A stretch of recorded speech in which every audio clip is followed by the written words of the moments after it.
ബി.ജെ.പിയുടെയും നരേന്ദ്രമോദിയുടെയും ബോധം പോകാൻ ഈ ഒരൊറ്റ കണക്ക് മാത്രം മതി. അതായത് 2014-ലും 2019-ലും ബി.ജെ.പിയും നരേന്ദ്രമോദിയും എങ്ങനെയാണോ അധികാരത്തിൽ വന്നത്, ആ ആനുകൂല്യവും മുന്നേറ്റവും ഈ തെരഞ്ഞെടുപ്പിൽ കോൺഗ്രസിനും രാഹുൽ ഗാന്ധിക്കും കിട്ടിയതിൻ്റെ കണക്കുകൾ പുറത്തു വന്നിരിക്കുന്നു. ഇത്തവണ ഈ തെരഞ്ഞെടുപ്പ് കാലത്ത് സമൂഹ മാധ്യമങ്ങളിൽ ബി.ജെ.പിയെ ബഹുദൂരം പിന്നിലാക്കി കോൺഗ്രസിൻ്റെ സൈബർ കുതിപ്പിൻ്റെ കണക്കുകൾ സോഷ്യൽ മീഡിയ പുറത്തുവിട്ടിരിക്കുകയാണ്. കാഴ്ചക്കാരുടെ എണ്ണത്തിൽ രാഹുൽ ഗാന്ധിയുടെ പ്രസംഗങ്ങൾ മോദിയുടെ പ്രസംഗങ്ങളെയും പിന്നിലാക്കി കുതിക്കുന്നൊരു കാഴ്ചയാണ് തെരഞ്ഞെടുപ്പിൽ ഉടനീളം കണ്ടത്. നരേന്ദ്രമോദി ഈ രാജ്യത്തിൻ്റെ ഭരണം പിടിച്ചത് തന്നെ പുതുതായുള്ള ചില ആശയങ്ങൾ അതുവരെ ആരും ഉപയോഗിക്കാത്ത തരത്തിൽ സോഷ്യൽ മീഡിയ പ്ലാറ്റ്ഫോമിൽ കൂടി രാജ്യത്തെ അറിയിച്ചുകൊണ്ടാണെന്ന് നമുക്കറിയാം.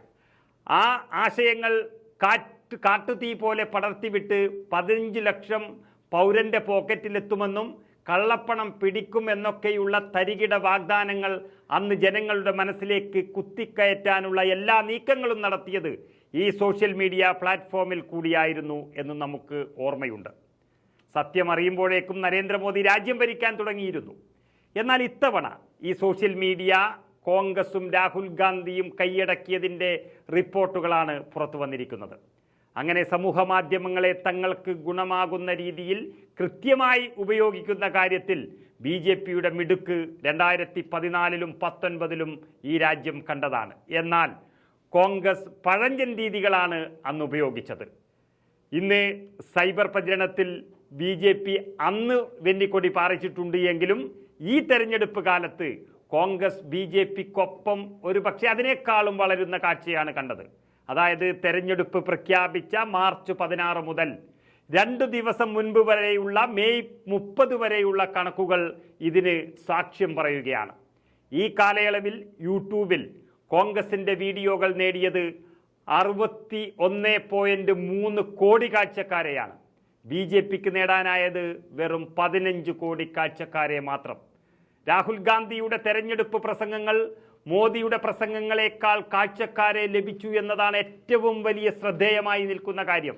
മാത്രമല്ല, വസ്തുനിഷ്ഠവും യാഥാർത്ഥ്യങ്ങളുമായ കാര്യങ്ങളെ അറിയാൻ ജനങ്ങൾ ഏറ്റവും അധികം ഉപയോഗിക്കുന്ന സോഷ്യൽ മീഡിയ എന്ന് പറയുന്നത് അത് യൂട്യൂബ് തന്നെയാണ്. മോദിയെ കേട്ടതിനേക്കാളും 4 ഇരട്ടി ആളുകൾ രാഹുൽ ഗാന്ധിയെ കേട്ടു എന്ന് പറയുമ്പോൾ ഈ രാജ്യം ആരെയാണ് കാത്തിരിക്കുന്നത് എന്ന് നമുക്ക് വളരെ വ്യക്തമാണ്. ഇന്ന് എക്സിലാകട്ടെ ബി.ജെ.പിയെ 3.9 ലക്ഷം പേർ പുതുതായി പിന്തുടർന്നപ്പോൾ 3.1 ലക്ഷം പേർ കോൺഗ്രസ് പേജിലേക്കും എത്തിയിട്ടുണ്ട്.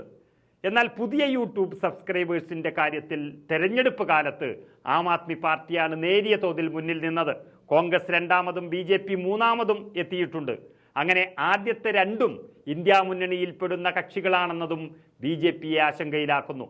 രാഹുൽ ഗാന്ധിയെ 26 ലക്ഷം പേർ ഇൻസ്റ്റാഗ്രാമിൽ തെരഞ്ഞെടുപ്പിന് ശേഷം പുതുതായി പിന്തുടർന്നപ്പോൾ അവിടെ നരേന്ദ്രമോദിയെ തേടി 20 ലക്ഷം പേർ മാത്രമേ എത്തിയിട്ടുള്ളൂ. സമൂഹ മാധ്യമങ്ങളിലെ കൂടുതലായി കോൺഗ്രസ് ഉപയോഗിച്ചു തുടങ്ങിയെന്നാണ് ഈ തെരഞ്ഞെടുപ്പിൽ സോഷ്യൽ മീഡിയക്കകത്ത് കോൺഗ്രസിൻ്റെ വളർച്ചയെ സൂചിപ്പിക്കുന്നത്. സോഷ്യൽ മീഡിയ വഴി കാര്യങ്ങൾ വളച്ചൊടിച്ച് അധികാരത്തിലെത്തിയ നരേന്ദ്രമോദിക്ക് സോഷ്യൽ മീഡിയ വഴി തന്നെ തിരിച്ചടി നൽകുകയാണ് ജനങ്ങൾ.